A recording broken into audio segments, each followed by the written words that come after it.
Hello wadau wetu wa KingoFarm, karibuni sana. Sasa leo ni kwa wale wanaofuga vifaranga wa aina zote.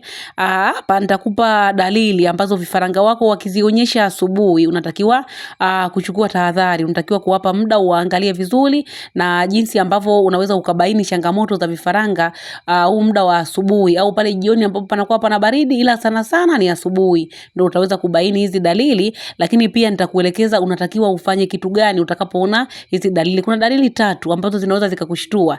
Usizichukulie za kawaida kwa vifaranga ukiziona asubuhi. Kuna mwingine akienda asubuhi akazikuta dalili hizi kwa vifaranga wake, huwa anachukulia kitu cha kawaida, nadhani labda kwa sababu amepigwa na baridi. Inaweza kuwa ni baridi. Lakini pia katika hiyo baridi unatakiwa kufanya jambo. Kuna kitu unatakiwa ukifanye ili kuwafanya kuku wako waweze kuwa imara na waendelee kusurvive, kwa sababu baridi pia inawaletea stress. Hii stress huwa inaathiri ukuaji wao. Ukuaji wa wale vifaranga unaathirika sana kwa stress, lakini pia ikitokea tu changamoto ya magonjwa kama wanakutana na stress ya baridi, basi huwa wanakufa moja kwa moja. Kwa hiyo hata katika ule udhaifu wa baridi unatakiwa kuwa makini. Nisikilize vizuri mpaka mwisho ili ujue hizo dalili na ujue kuwa unatakiwa kufanya kitu gani pindi utakapo una dalili hizo kwa vifaranga asubuhi. Dalili ya kwanza ni kusinzia. Unakuta wamelala, yani wamesinzia, labda wamejikusanya kwenye kona fulani, wamelala, yani kama vile wamekumbatiana sana wengine. Hiki ni kiashiria kwamba banda lako hilo au buruda yako hiyo ina baridi kali. Kwa kitu cha kwanza cha kufanya, hakikisha joto. Weka kama ni chanzo cha joto unatumia labda jiko la mkaa au unatumia taa ya joto, basi weka ili kuku wako wale waweze kupata joto. Na baada ya kuwa umeshawawekea hilo joto la kutosha, kwenye maji yao yale ya kunywa nenda kawawekee tangawizi ili iweze kuwastimulate miili yao. Weka tangawizi na pilipili. Unaweza kuweka pilipili 3 na tangawizi 1 kwenye maji lita 10 ukaviblend ukawawekea baada ya kuwa umeshawawekea joto. Ukifanya hivyo utaona vifaranga wako wameanza kuchangamka. Ila ukiwa una tabia ya kuacha vile vile ambapo wanasinzia, wamekumbatiana, vifaranga wako watakuwa dhaifu sana na hawatachelewa kuvaa makoti. Baada ya muda mfupi tu utaona wameshusha mabawa. Yote hii sababu huwa inakuwa ni hiyo ambayo unaona dalili kama hizi kwa vifaranga wako lakini unapuuzia. Dalili ya pili ambayo ni hatari kwa vifaranga wako ni kukosa hamu ya kula.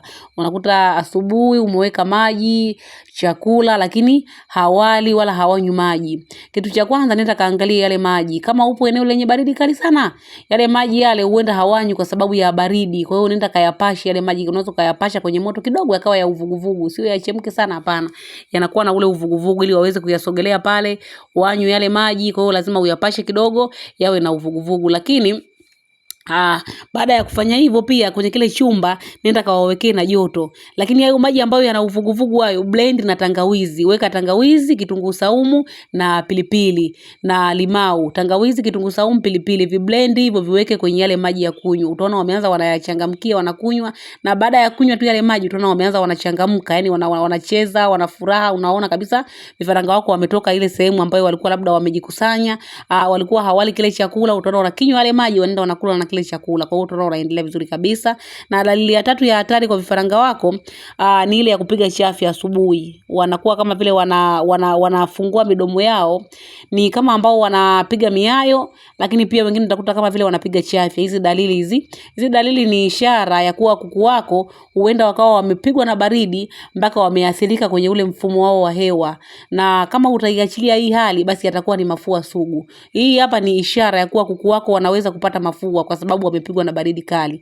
Kitu cha kwanza cha kufanya, hakikisha buruda yako ina joto. Ile buruda ambao unalelea vifaranga iwe na joto. Lakini kitu cha pili, wawekee maji safi.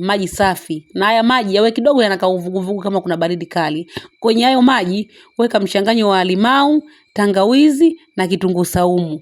Ndio utaenda kuwawekea kwenye maji yao ya kunywa. Kama una pilipili pia ukiongeza sio vibaya, unaweza kuongeza. Lakini pia kama utakuwa hauna limau, weka aloe vera. Kama una aloe vera, yani kati ya limau na aloe vera utachagua kimoja wapo utakiweka. Na pia utakapoona dalili hiyo ambayo ya kupiga chafya, kupiga miayo, kitu kingine cha kuhakikisha, hakikisha sehemu ya hewa. Kuna sehemu kidogo ambayo inaingiza hewa na kutoa hewa. Nasema kidogo kwa sababu ni vifaranga. Wakati wa baridi huwa unahitaji kuacha madirisha makubwa sana, unaweza ukayaziba kidogo hata kwa kutumia turubai, lakini ukaacha na eneo la hewa, eneo ambalo hewa itaingia na kutoka. Hicho ni muhimu. Lakini kitu kingine ambacho unatakiwa uwe makini, hakikisha matandazo yawe hayajaloa, yawe makavu kabisa. Maana matandazo ya kiloa nayo huwa yanatoa harufu nzito.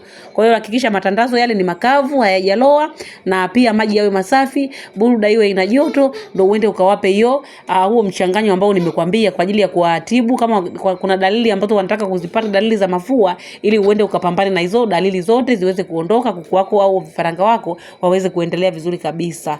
Jamani, KingoFarm tunatoa mafunzo ya ufugaji kwenye kundi la WhatsApp. Ada ya kujiunga ni shilingi 8,000 tu kwa muda wa miezi miwili, lakini pia tuna vitabu ambavyo vina miongozo yote ya ufugaji. Kwa wale ambao mlinunua kitabu cha tiba za asili toleo la kwanza, limetoka toleo la pili ambalo ni muendelezo wa lile toleo la kwanza. Ukiwa na hivi vitabu viwili vya tiba za asili, ndugu yangu, utafuga kwa raha na utaona ufugaji ni kitu ambacho ni kizuri, na utokaa uache kufuga, kwa sababu hivi vitabu vyote viwili vya tiba za asili vimefafanua vizuri kabisa magonjwa, dalili, sababu, tiba. Ukiwa na hivi vyote viwili, na tiba za mle ni za uhakika, zinafanya vizuri kabisa, kuku wako wanakuwa na afya bora. Lakini pia tuna vitabu vya miongozo ya kufuga kama safari ya ufugaji kwa ajili ya chotara na layers. Pia tuna kitabu cha ufugaji wa broiler, pia tuna kitabu cha ufugaji bora wa kuku wa kienyeji, na pia tuna kile kitabu cha booster za asili. Kila kitabu gharama yake ni shilingi 10,000 tu. Ukilipia tunakutumia soft copy ya kitabu kwa njia ya WhatsApp. Lakini pia tunatoa mafunzo ya incubator. Unalipia shilingi 10,000, tunakupa darasa la kutengeneza incubator ya boxi, na tunakupa na kitabu chake. Kitu kingine, KingoFarm tunauza incubator nzuri za chuma za kisasa, full automatic. Uhakika wa kutotolesha mayai ni zaidi ya 95%. Unapata vifaranga na unaweza kuweka mayai leo, mengine kesho kutwa, yote yakatotolewa vizuri kabisa, ukao unapata vifaranga kila siku. Incubator zetu jamani ni nzuri, zinafanya kazi vizuri. Huwezi kupata sehemu yoyote incubator nzuri kama ambazo utazipata KingoFarm, lakini pia bei yake ni affordable, ambayo kila Mtanzania anaweza kununua, kila mtu anaweza kununua. Tunasafirisha ndani ya Tanzania na nje ya Tanzania. Nauli unalipia wewe mwenyewe, nauli ni gharama yako wewe mwenyewe. Unaweka order, unatengenezewa, na tunakusimamia kuanzia utakapoweka mayai mpaka siku unapata kifaranga. Sisi tutakuwa tukikusimamia siku hadi siku mpaka kuhakikisha unapata matokeo mazuri kabisa na unafurahia huduma za KingoFarm. Kama unahitaji huduma zetu, chukua namba kwenye video na utupigie au ututumie ujumbe.